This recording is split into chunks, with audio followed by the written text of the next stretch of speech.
Well,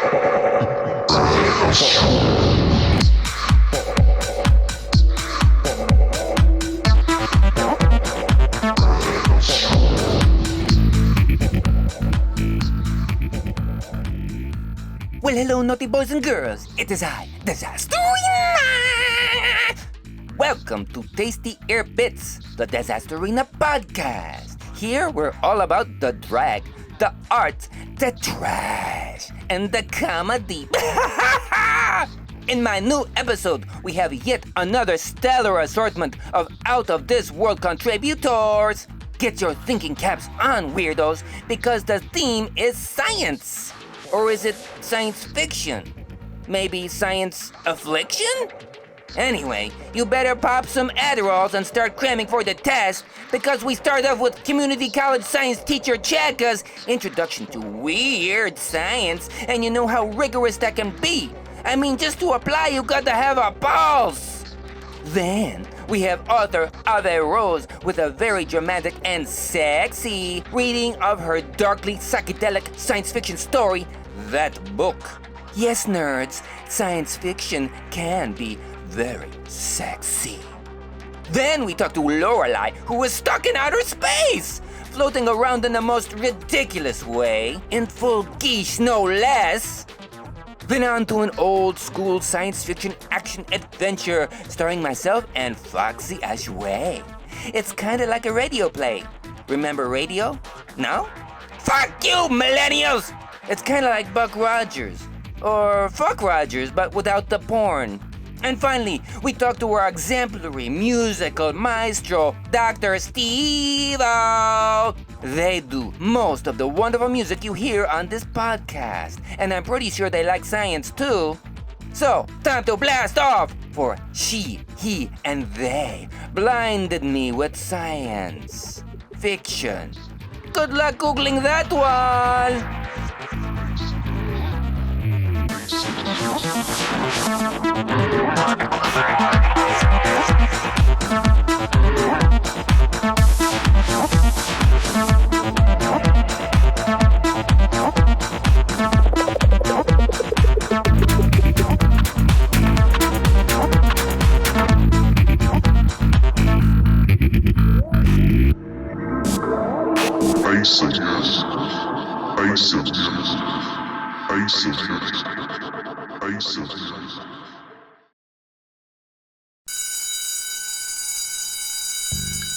Hello, welcome to your first day of community college science class. I'll be your teacher. With this education, you may not be able to become a doctor or a nurse or someone who can properly resuscitate a squirrel that fell on a telephone wire and landed in your yard. No, what I'll teach you is sizzling hot icebreakers that'll make everyone, the ladies, the theydies, the gentlemans, and the gentlethems all think, wow, this guy sure is, interesting. That is assuming that you get invited to a party. After all, we are at community college. Dolphins! Who loves dolphins? Yeah, you look like the type to collect a dolphin figurine, you friggin' weirdo. Did you know that in a bottlenose dolphin's vagina they produce this liquid that makes you come uncontrollably? I'm not kidding right now, actually, cut the music. The female bottlenose dolphin has this liquid in its vagina that it can shoot out to get rid of predators, but not only get rid of predators, when they want to get pregnant, they shoot this liquid out on the penis, and it, just makes the dolphin come, really hard to guarantee pregnancy. Okay. Bring up the music. So apparently Harvard scientists used this dolphin pussy jelly and swabbed it on a primate's dick, and it apparently died. It died from coming. It had a literal heart attack. Speaking about flavorful gelatinous liquids, it's time for a science project. Yogurt. Are you one of the rare humans who actually enjoys yogurt? Well then, this project is for you, baby. Are you losing the respect of your estranged wife, running into financial problems, and getting in trouble at your job because of your yogurt addiction? Yogurt. Hurry, run to your kitchen, find some milk. My favorite. Pour it in a bowl of your favorite style of yogurt. Yogurt. Oh, I double dog dare you to leave it out overnight, naughty boy. But I can't wait, 'cause Then by morning, you'll have more yogurt. Well, clean up on aisle me. Follow Chadka on TikTok at It's Chadka, ITSCHADKA.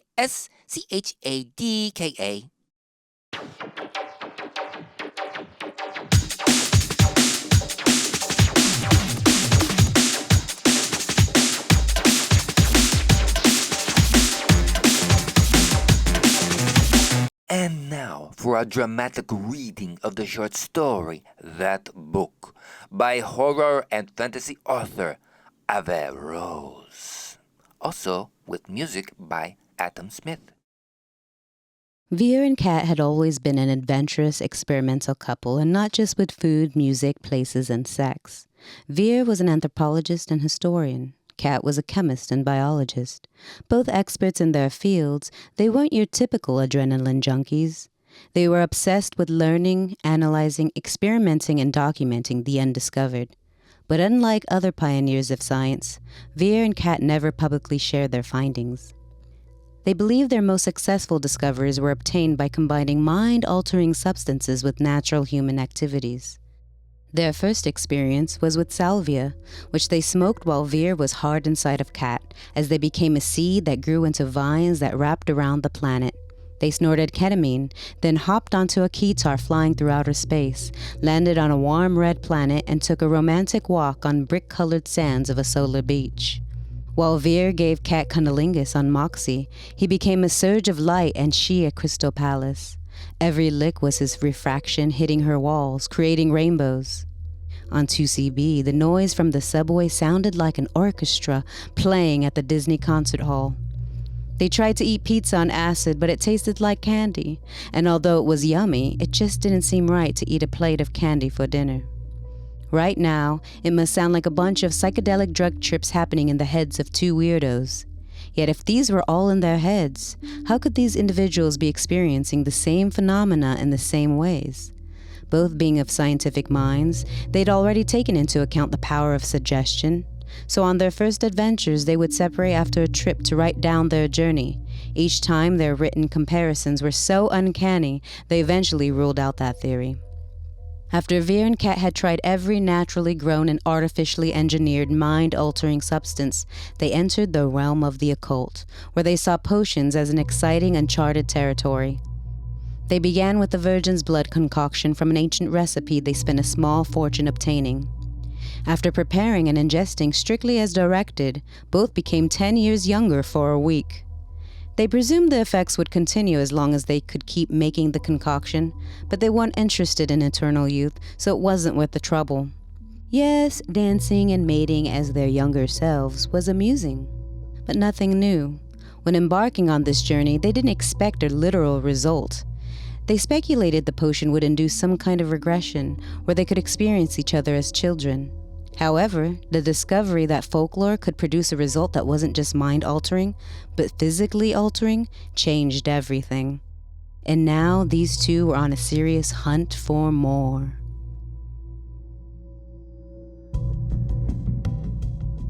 Veer and Kat traveled the world acquiring magic potion recipes and their obscure ingredients. Many of these escapades ended up fruitless, or not what they had hoped for. One day, deep in a cave in the Philippines, while searching for a rare root, they came upon that book. It was perfectly preserved within a large rock that fell and broke beside Kat. It was written in an ancient Filipino Sanskrit called Babayan that Veer was able to read. For the most part, it did appear to be a book of magic, but to their disappointment, it wasn't one with potions. Veer and Kat never wasted time experimenting with spell books. Still, it was a magnificent artifact, so they took it back home. Being Filipino, Kat was jealous that Veer could read Babayan, and she couldn't, so he promised to teach her. Since Babayan was based on Tagalog, Kat's native language, Veer knew she'd learn quickly. For some reason, when they arrived home, they had lost interest in whatever potion they needed the root for, and were both focused on that book. Every page was breathtaking with colorful depictions of animals, including a human. Veer found a page with the spectacular feline and thought it a perfect place to begin Kat's lesson. During this lesson, the words of the incantation were spoken robotically and sporadically as Kat was learning. She caught on much faster than Veer expected, and after a few days, she was ready to read the entire spell aloud. She spoke the words, then morphed into an actual cat. Catherine was standing in front of Veer as a cat that was still her size. She meowed at first, but then took a moment and started to speak English. He grabbed that book and did the same to himself. They pummeled each other, spoke cat to one another, tried different foods, leaped around in the parks at night, and of course fucked like crazy. In a matter of months, they went through that book entirely, changing themselves into every creature they could, and used the human spell to turn back into their original forms. They were fascinated and enthralled by the amount of empathy and understanding they gained from every creature they became. Surely this was a magical and wonderful thing. So why did they still hunger for more? And for more of what? At one point, Veer jokingly mentioned that he wanted to become a centaur. That's when Kat had an epiphany. She proposed to Veer that conceivably they could create new spells, mixing the incantations from different creatures. Carefully, they started by mixing the horse incantation with the human one to become centaurs. It worked flawlessly. So they went wild, turning themselves into whatever mythical creatures that book had the power to do, from merfolk to minotaurs, even venturing to non-human hybrids such as chimeras. As strange as it seems, this still was not the more these two were craving. There was an annoying common factor in all of these experiences. Though mythical, they were all creatures from Earth. And since they had already transformed into every animal in that book, the hybrids only offered a remix of something they already felt.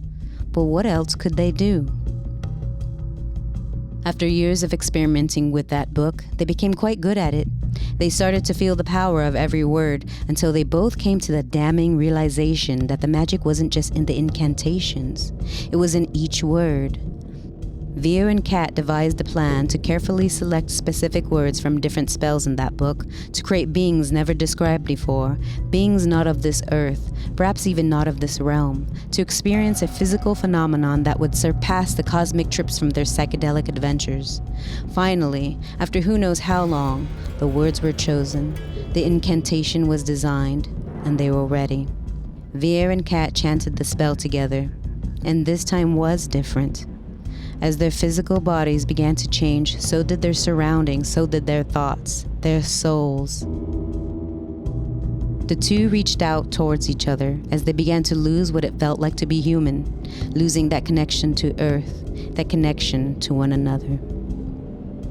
Because these intrepid lovers were hell-bent on experiencing something that did not exist in this world, they ultimately turned into that which could not exist in this world. So when their transformations were complete, Veer and Catherine vanished into the unknown. Their story with us stops here, because where they went and what they became could never be understood by an earthly mind.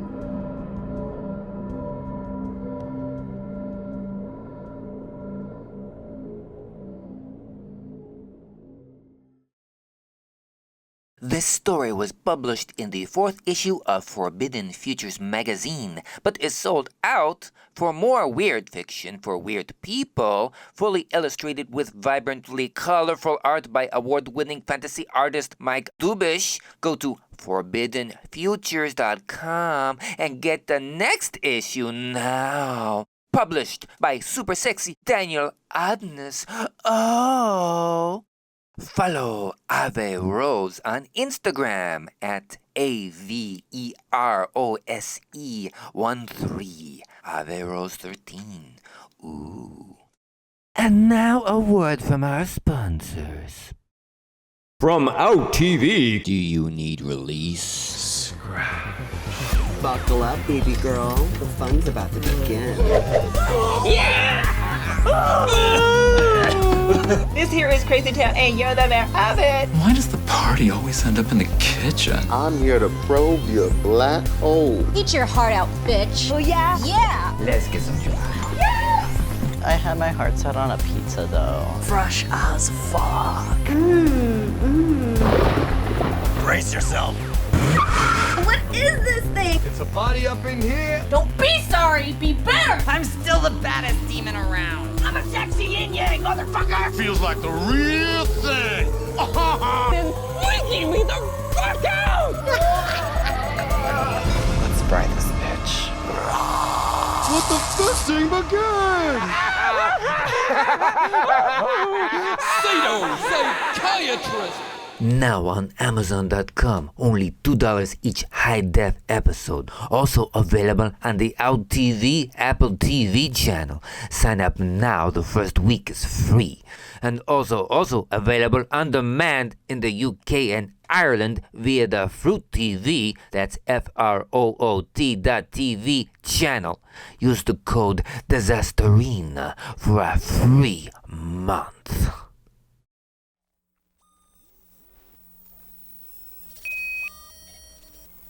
Earth to Lorelei, can you hear me? Earth to Lorelei, can you hear me? Please come in.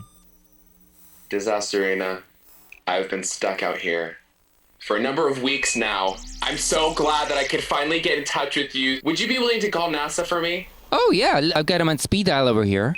They've cut my line. I've left like 1 million voicemails. Literally the first one was like, hey, like, oh, I don't know if you know this, but I'm stuck in space. It has escalated, and now the mailbox is fully to, I've run out of food on this ship. I've run out of water on this ship.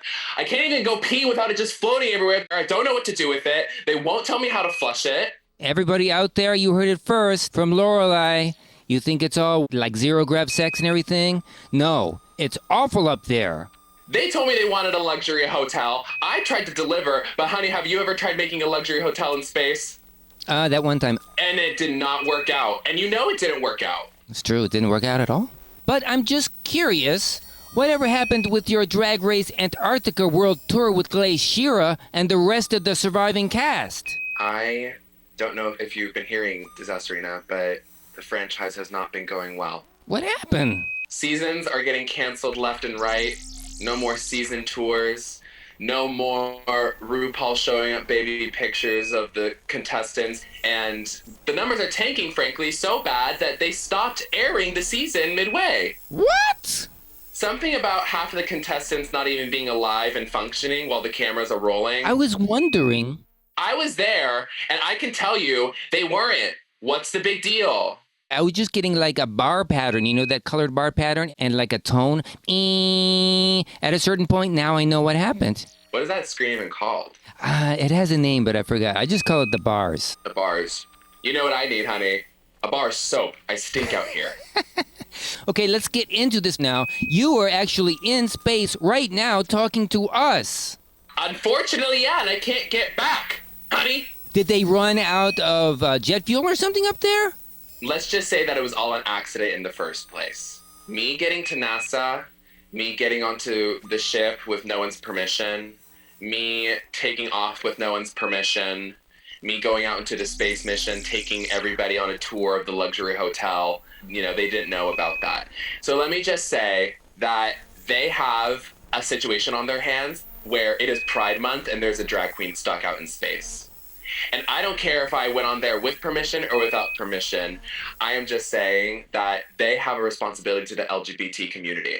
That's really bad optics. It's terrible optics. There's a drag queen stuck in space and they don't even give a heck. I bet you if Elon Musk got up there and Elon Musk was like, I want to come down, I need to grab a lasso. They would grab a rope. They would just pull it straight back. Or take the space elevator or something. You know, I was looking up at my I'm an amateur astronomer, and I had a telescope, and I was looking up at the space station, and I saw you floating around in the most peculiar way. Honey, you saw me practicing my choreography for my virtual drag number. I still got to make money, but now I don't have my drag. I don't have anything to weigh me down in this zero gravity, so I'm over here trying to lip sync to Shaka Khan, looking like I'm performing in water, like I'm doing some sort of synchronized swimming number. I get 0 tips for that. It's like, what's the point of me even doing virtual drag at that point? You probably can't even get Bitcoin up there. Honey, don't even get me started on Bitcoin. Have you heard of Dogecoin? It's the people's currency, right? I hate to say this, Disasterina, but have you ever heard of Lorelei coin? I haven't heard of Lorelei coin. Are you starting a new currency? It's been on my mind. Ever since I've been stuck up here, I'm realizing I have no money. And the government isn't going to print more without being a big bitch baby about it. And frankly, I'm kind of tired of having to work on everyone's dollar. So I'm deciding What if I made my own currency? Lorelei coin. Is it Lorelei coin or Lorelei coin? No, I kind of forgot my own name for a second. So I had to repeat it 3 times just so I could remember. But what about like Laura coin? Well, Sounds like you're not too enthusiastic. the thing is, I jumped on the Dogecoin bandwagon because of Elon Musk and everything. And then, it went into a negative percentage. So it's like negative 350,000%. And my virtual money is like in the crapper right now. I know you wanted Elon Musk instead of me on your show. I know Elon said no. You told me a million times. Full disclosure, it's true.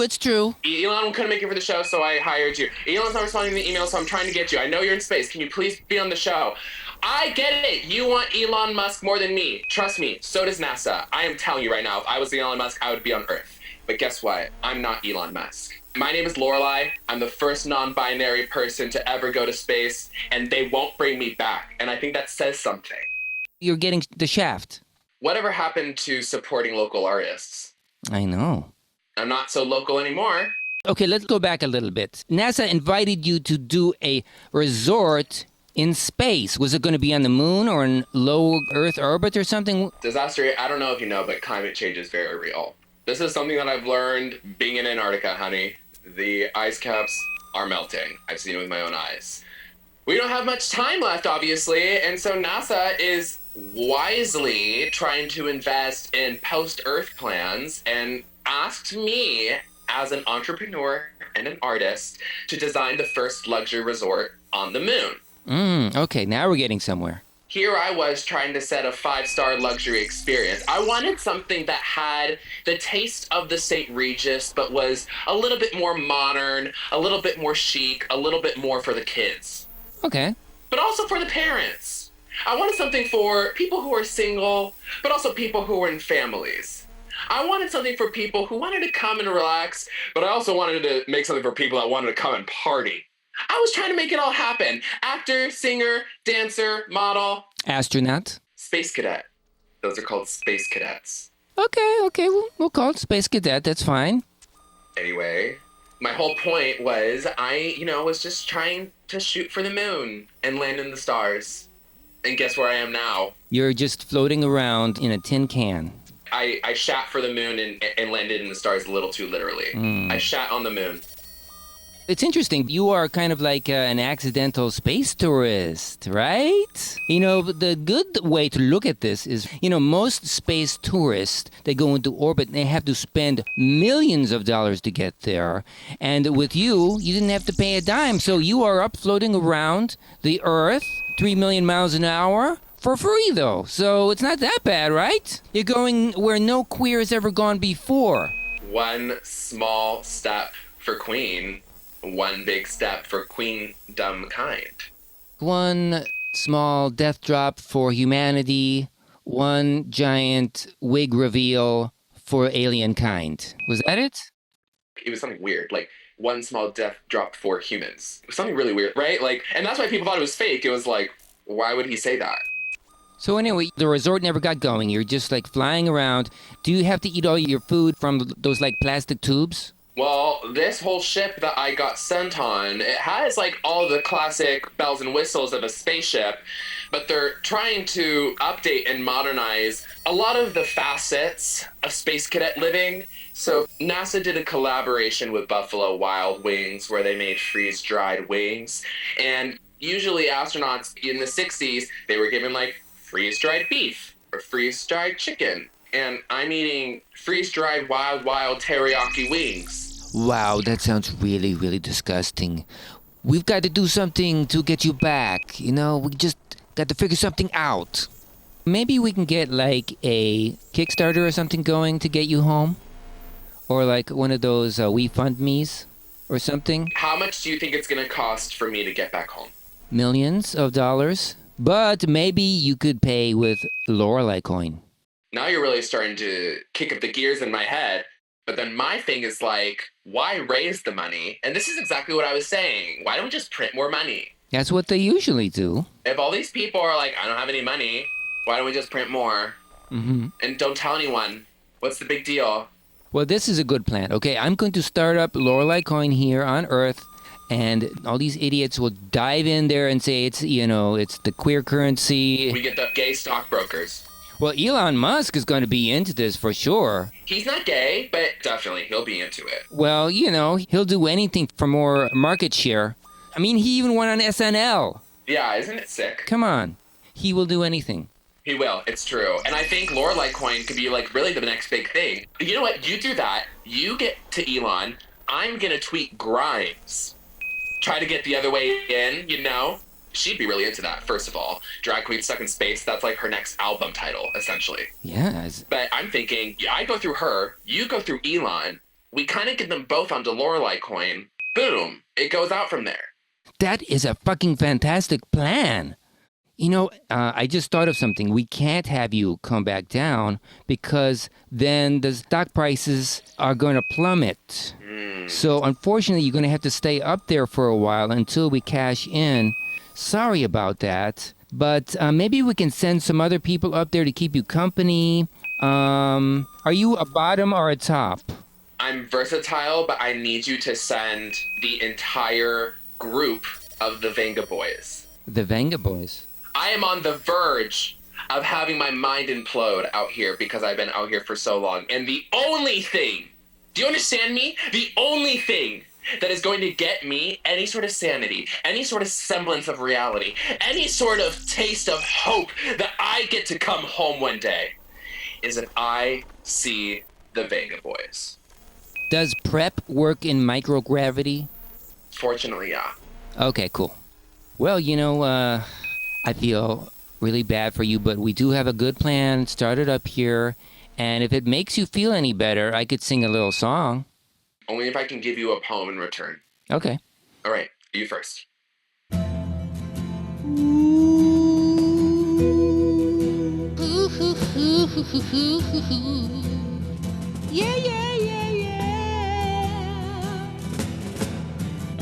Ground control to Lorelai.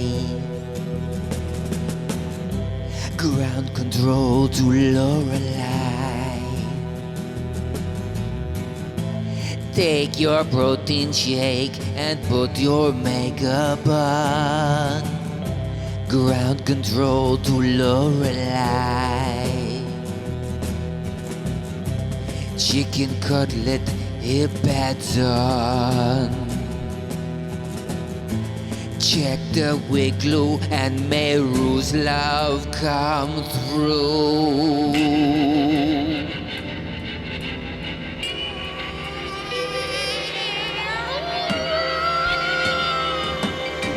This is ground control to Lorelai. Your pussy is really on fire. And the TikTokers want to know whose highlight are you weigh. Now it's time to leave the kiki if you dare.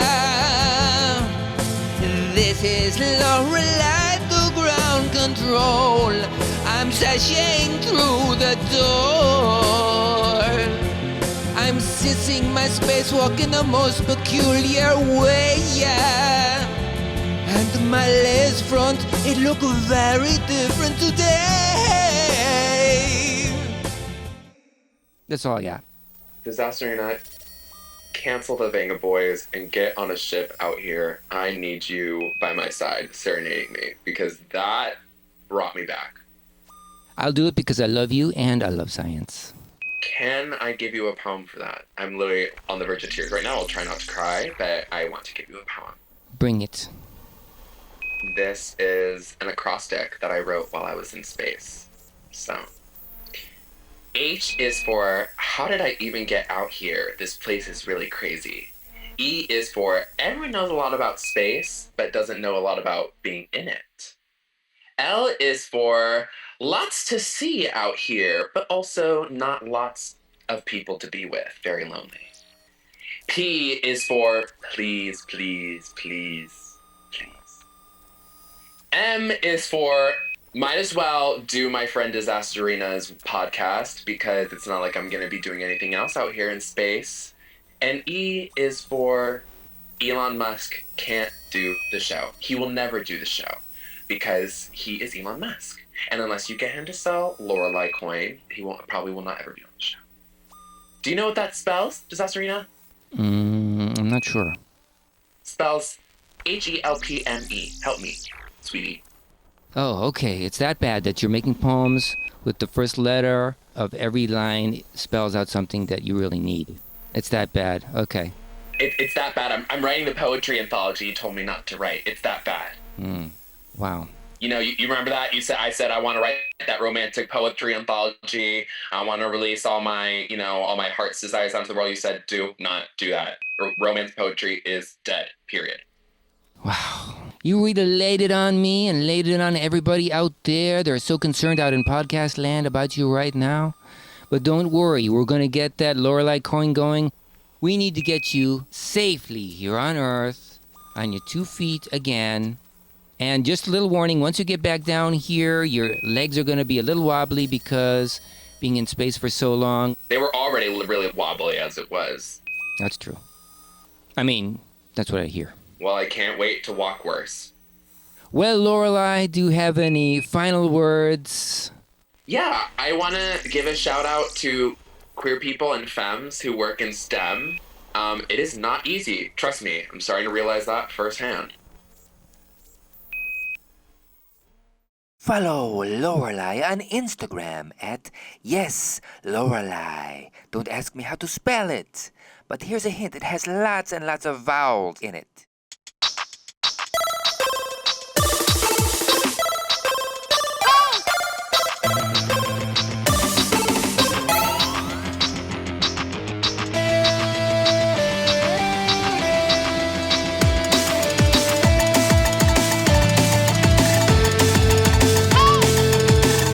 And now, for Disasterina, Evil Space Conqueror, starring Foxy Ajway and me.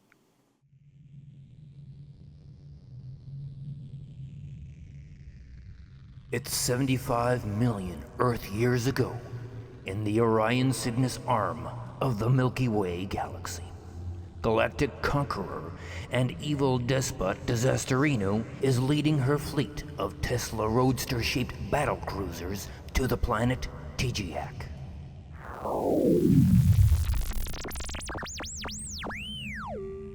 Commander Faxulu, was there any complications in loading the trillions of comatose aliens into the space armada? Well, some of them started to wake up. So the android psychiatrist we hired had to mesmerize them again. I knew those lazy space psychiatrists would foul things up.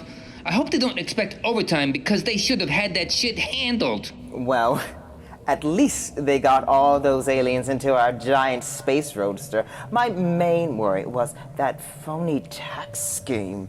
I thought it was the dumbest idea, but they pulled it off somehow. I mean, who would consent to getting a guided meditation during a surprise tax inspection? Idiot aliens in the trillions, that's who. The alcohol glycol roofies, though. You misunderestimate the stupidity of the common alien creatures of this galactic quadrant. Too much radiation in their DNA, know what I mean? That's true. Setting up an alien civilization in the wake of a black hole plasma jet wasn't the smartest thing ever. They kept claiming it would put hair on their chests. Stupid, right? Or filaments on their tentacles, something like that. But it just turned their gray matter into mush. I'm so glad you're doing something about the overpopulation crisis. Exalted despot Disasterina. Finally, someone with a real visionary approach is tackling this problem. Thank you, my faithful minion. I mean, it sucks that I have to do everything myself,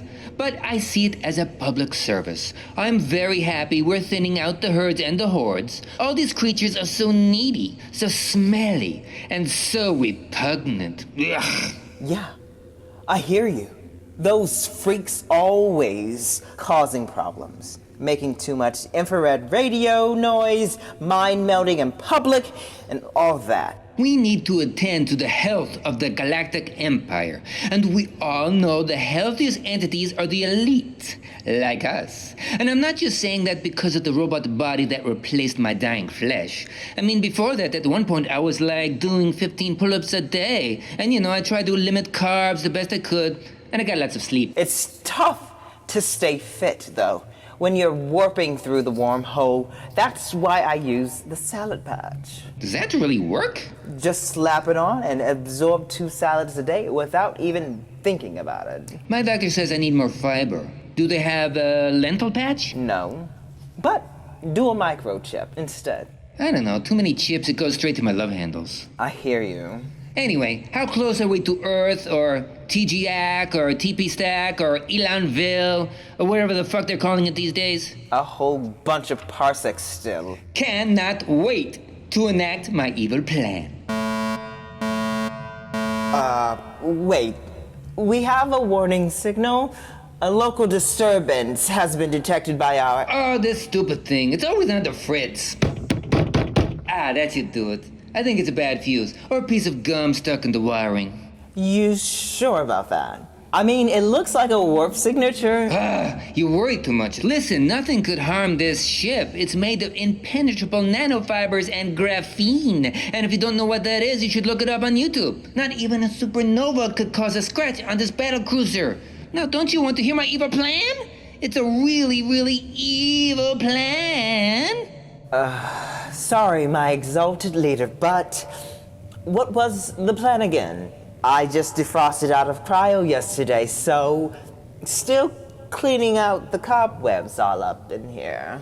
Don't worry, I don't mind explaining it again just because it's so masterful and devious and evil. It's brilliant, really. Next level evil genius shit. So when we get to GGAG or TG Stack or Earth or whatever, we unload all the trillions of comatose aliens and stand them up around the bottom of the biggest volcanoes on Earth. Then, when I give the signal, they all start to sing Run the World by Beyonce exactly at the same time. Was there DMT in your breakfast burrito? Because you talking like a space cadet. There are just so many levels of what the actual fuck in that plan. First off, how you gonna get them all to sing Run the World at the same time? The space psychiatrist implanted the instructions and the lyrics in their unconscious minds. And if they actually did their job right, should be no problem. So, the trillions of voices in unison, amplified by the volcanoes, will cause a harmonic convergence in the planet's atmosphere, which will spontaneously transform the atoms in the planet to create an undestroyable crystalline structure 1 billion times stronger than diamonds, which is fully programmable, just like a quantum computer. A planet-sized quantum computer! An indestructible Beyonce Battlestar.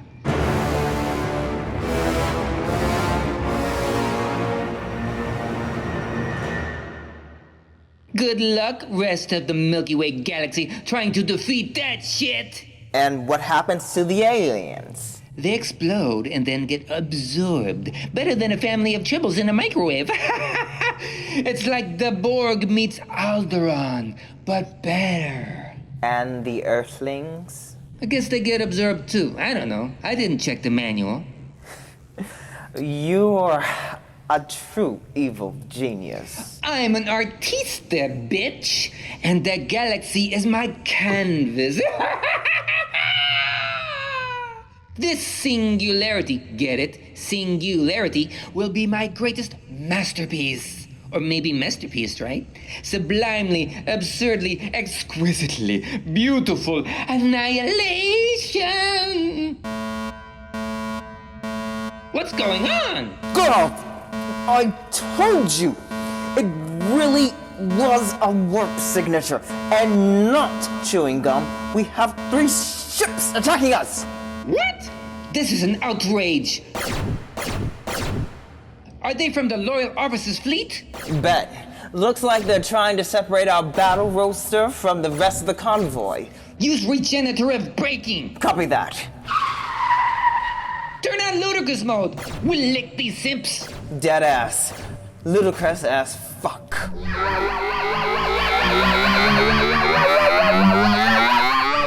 I'll put the tinted windows shows up too. Work.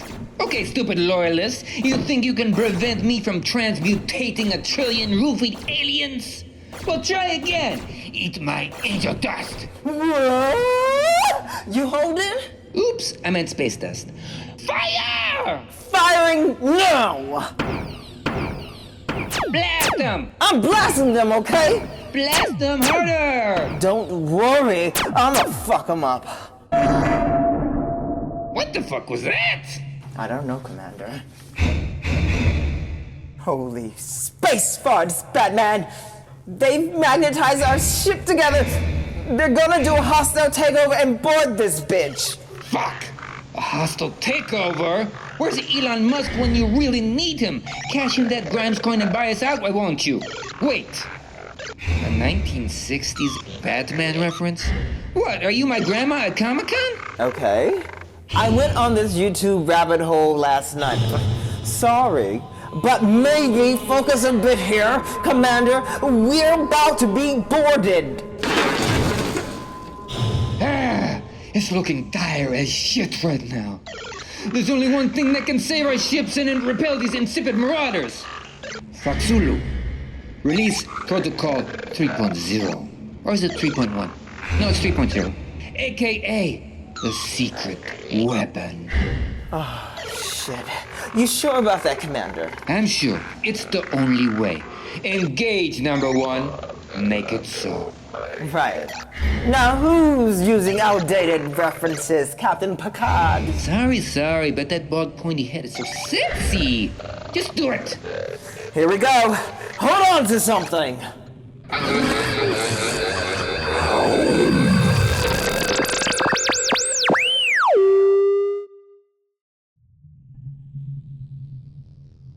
Will our despotic anti-heroes succeed in evading a hostile takeover by the loyalist officers? Will they then enact their devastatingly evil plan to create a Beyoncé battle star? Tune in to the next podcast for the exciting conclusion to Disasterinaaa, Evil Space Conqueror. Follow Foxy Ajwe on Instagram at FOXIEADJUIA. I got it. And now a word from our sponsors. The Disasterina merch zone place. It's my fancy store. Go buy my shit. Melodies, art prints, ephemera, t-shirts, stickers, apparel, badges, greeting cards, paintings, jewelry, enamel pins, accessories. Plenty of fun stuff for you and your stupid friends.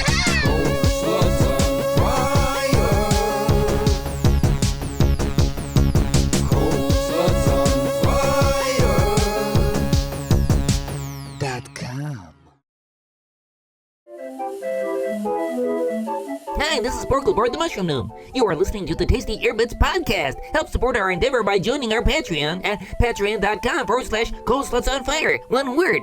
I'm Snorkelbort the Mushroom Gnome. The Mushroom Gnome, the Mushroom Gnome, the Mushroom Gnome, the Mushroom... Snorkelbort, the Mushroom Gnome, the Mushroom Gnome, the Mushroom...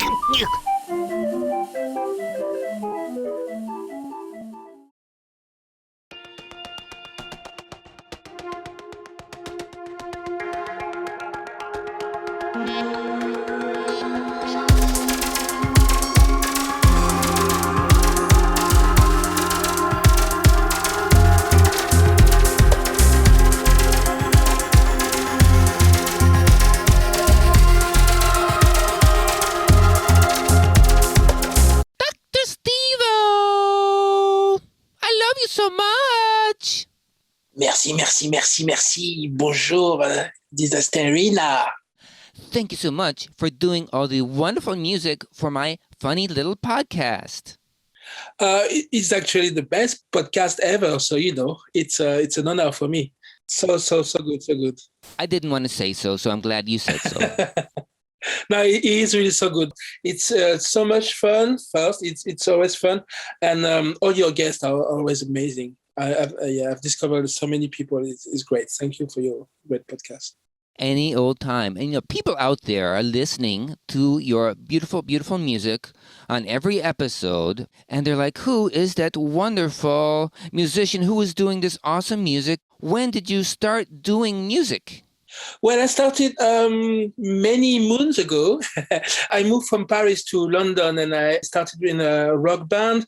And then I think 4 years ago, I left the band and I moved to Oxford, which is like an hour from London, Alice in Wonderland and all this stuff. The impression I get of Oxford is that it's just one big college. Yes, because actually all the unis, they're all different unis, and if you've seen Harry Potter, it is Oxford because a lot of it has been shot in Oxford. So Oxford is Harry Potter just grown up? Yeah. Does everybody wear a uniform? The British things to wear uniform, and there's a lot of uni and students when they're not drunk in the street. You didn't move for drunk people in the street, did you? No, I have some friends who are still living in Oxford, and I wanted to move out of England, and they asked me, they said, oh, just come and check Oxford, and I loved it and I stayed. So you grew up in Paris? Yes, I'm French Caribbean. So I grew up in Paris. I was born in Paris. And I fell in love with really young with bands like The Cure and Depeche Mode. They're really famous in France, So Siouxsie and the Banshees and Sister of Mercy, all this stuff. So I always had a connection with British music. So I moved to England, and it's a great place for music. When you started doing music, were you doing it very young, or is it like when you were an adult? Yes, I started really late. I was at uni. I was studying philosophy, and I met a friend. I've just started playing bass, and we decided to make music together. And 2 years later, we moved to London, and my friend moved to squat. So I used to squat a lot for nearly 10 years in London. It was a great time because he gave me a lot of time. I didn't have to pay rent, so I didn't have to work much. So I had a lot of time to play and make music, and I started with drum machine. So my friends were going to raves or were like DJing, stuff like that. I always love electronic music, so it's always been a part, something I like, electronic music, because of the sound of the atmosphere, different atmosphere that you can create. And that's what I'm doing now. You were living in a squat. In many squats. And going to raves. This sounds like the ultimate situation for any musician in the whole world. In America, there's no such thing as squats because, real estate people are too powerful. So if you go live in something that's abandoned, you're immediately going to be thrown out of there or killed or something. But in England, it's a different story.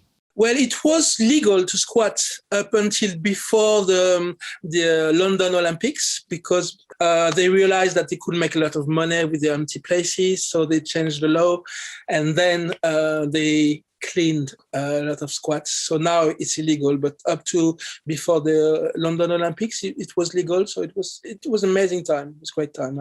I'm really happy and glad that I've lived this the last times of this great lives, because some of my friends, they're more than friends. The people I squat with, we're still family, even if most of them are not in England anymore, but we're still so close because of the way we used to live. And we used to, like to go to shops and take the food that shop were throwing away, and people were like, oh my God, what are you doing? But now, it's illegal to do that. But we were doing this many years ago. And why, there's so much food who got thrown away for no reason. So there's a lot of things and alternative way to live. And that's what I learned from living in a squat. That's, it's not what people say or the government say that you need to act, but sometimes you can find an alternative and a better alternative. So you're living in a DIY alternative way. It sounds like maybe you're also doing music in a DIY alternative way. Definitely, yes. The reason why I decided to call myself Dr. Steve is because when I was in the band, there's a lot of opportunity I couldn't get because some people of the band, some member of the band didn't want to come and play and blah, blah, blah. So for me, as Dr. Steve-O, if I play with, because I have musicians who are playing with me as well, like live, when I play live sometimes, or I can play on my own. But as Dr. Steve-O, if I want to make a chill track, if I want to make a dark track, if I want to make anything, I'm not, limited to anything. So it's really open to my mood, and I can go and play in a lot of places, and I don't want to limit myself to anything.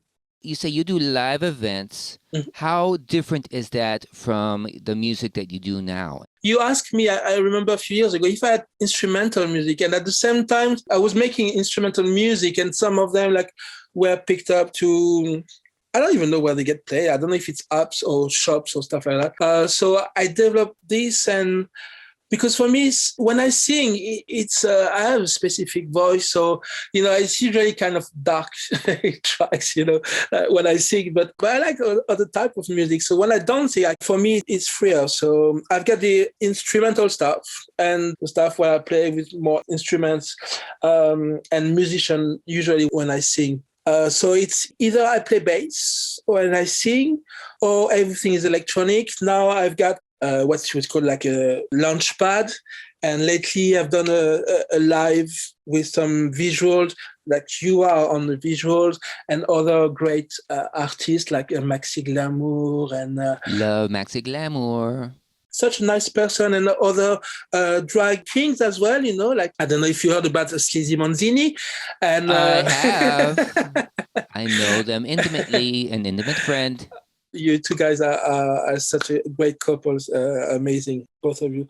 And Adamo as well from England. I want more and more to do some live things when I'm just playing in the dark and I have some visuals of other artists, and I'm trying to be as open as as I can, and inclusive as I can, with like trans people and trans men, trans women, drag kings, and POC artists. You say that sometimes you play with other people and then you do visuals. So what is it like to go see Dr. Steve-O live? Well, it depends where you're seeing me at the moment. Because of the COVID, that's why I've developed a lot of instrumental things, because I couldn't play with my with my friends, because of the COVID and the lockdown. So I was like, well, you know what? I'm just going to play on my own and develop that. And next week, I'm playing in London. It's an after party for Family Pride. So I think I'm playing before some cabaret things. So you just take your setup, your electronic instruments and your bass and your microphones and your projector, and then you go do it DIY in front of people? Yes, the best thing for me is that I can have a gig with my phone, my laptop, and my launchpad. Because as a musician, I'm tired of, carrying right. my bass. Everything for me, I reduced it as simple as that. I can have a small bag and plug it and play. So for me, it's easier. I'm playing as well next month in some anime and gaming cons as well. Ooh. Yes, I love this kind of things as well. So I think this weekend I'm going to record a live video with some Japanese anime in the back as well. So you mentioned something about the visuals, though. When you do a live show, you have visuals. How do you do that? I take a picture of someone, or the next one gonna be some artwork of some friend of mine, and I put some effect on it, and everything is moving. It really depends on the music. I'm trying to have a connection, like the anime that I'm gonna have for visual are my favorite anime, or even some new anime that I discovered from Foxy Azue. Yeah. Foxy Azue had a really thorough anime guide. Just blew my mind. I had no idea that Foxy knew that much about anime. Yes, I loved it, yeah. I used to organize an art exhibition with music. Ooh. I think, it's great to create a nice atmosphere for the people.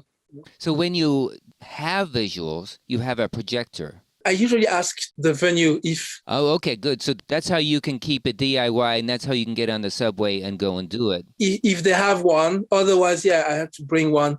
The main thing for me now is to play in the dark and to have a visual. Well, that sounds super duper fun. There's a couple songs I've heard recently with your voice, and the only reason I didn't put them here on the podcast is that we like to have music sort of in the background. Also because, you sing in French. Not a lot of our fans listen who are from France and know what you're saying. So that's why when somebody out there, they go to buy, let's say, or go to Spotify and listen to your song, what is the most recent thing? So I have a new album coming out in July. I want it to be released on the 14th of July because it's Bastille Day. Is that the French Independence Day? It's La Révolution. Oh, that's when they chopped off the heads of Louis the 17th or whatever, right? Yes. Okay. Exactly. They deserved it. So I'm a citizen, not... Oh, you're still a citizen of France. You're not an English citizen. Yes, I'm not a subject. I'm a citizen.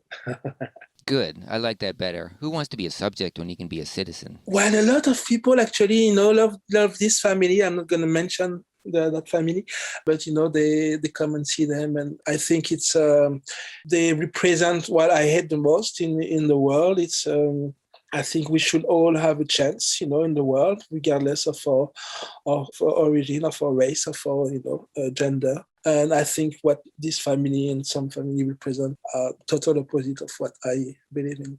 I totally agree. Any elite family is going to be very conservative and very backward. It's weird, I don't understand the attraction to any royal family because, first of all, they're all inbred and they're so elitist and gross. So I don't get it.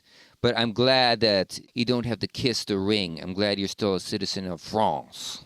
Oh, yes. And what attracted me in England is more the punk, movement. There's a lot of nice British artists that I've had the chance to meet. Could you name a couple? I would suggest everybody to check the Mutoid Waste.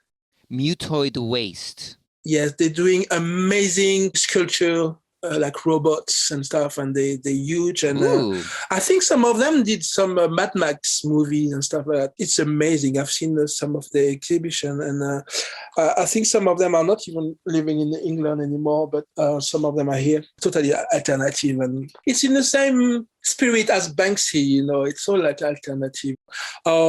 Nick Diesel is a friend of mine, a musician. DJ BPM, she's a DJ. Penny Metal as well, she's also a DJ, a British DJ. She's playing Eastern European music. There's a lot of really interesting British artists. I will check them all out. So now, let's see. What are your plans for the future? I am setting up an organization, a community that I call Squat. And Squat means social, queer, united artist temple. So what I am doing is setting up a website and then some events. We're going to have some, promoting any queer or queer-friendly artist, anything from music to any artist. And I want to have a type of, there will be a YouTube channel. There will be hopefully some of your things there and some of Ave Rose as well. Ooh! I want to promote and to set up some queer-friendly space and also turn it into a well-being space as well, because some of my friends are either psychiatrists and things like that, so we're trying as well to help people with their mental health as well. You're so optimistic. That's why I love you. First of all, I love the music. There's just something about you that's very open. And, a lot of artists and musicians, they're not always open like that. They keep things close to their vest, maybe, or they're maybe a little afraid, or they're maybe a little arrogant or whatever, but not you. You are always out there promoting the right stuff. You're promoting queer projects, you're promoting queer music, and you're trying to be very, very inclusive. So we all really appreciate that. And when I say we, everybody who knows you and everybody who listens to you, I applaud you, and everybody else should applaud you for all your fine work. And I really love how we have found each other. Now we're kind of like working partners. Yes, it's great. Yes, great. It's not just like, oh, I'm using this person's music. You are an important part of this podcast, and you're on every one. And we love that you are part of our podcast. I'm so honored, and I'm so glad that you're back with My Drag is Valid. The last one with Dusk was Dusk is amazing artist. I mean, you always have some amazing guests, and Dusk is really amazing and an amazing musician as well, and a producer. Mm-hmm. You know what? Here's a suggestion. Maybe you should do a little collab with Dusk. I think I'm going to do the same. I'm going to ask the same, and we're going to do a song together or something. Yes, I'm sure it's gonna happen, because for me, all your guests, I'm sure are people I could, spend time with, and I think we all have the same mentality, We're all really mental. Yeah. I mean, yes, we have the same mentality. You have to, Do you have any final words you would like to say? Well, just thank you for listening, and enjoy your life and appreciate others, and everybody has a story. So listen to everybody, is fine. There's no space for all of us. Well, that is a perfect way to end our little interview. Thank you so much, Dr. Steve-O. Thank you for having me. I see you soon, I guess.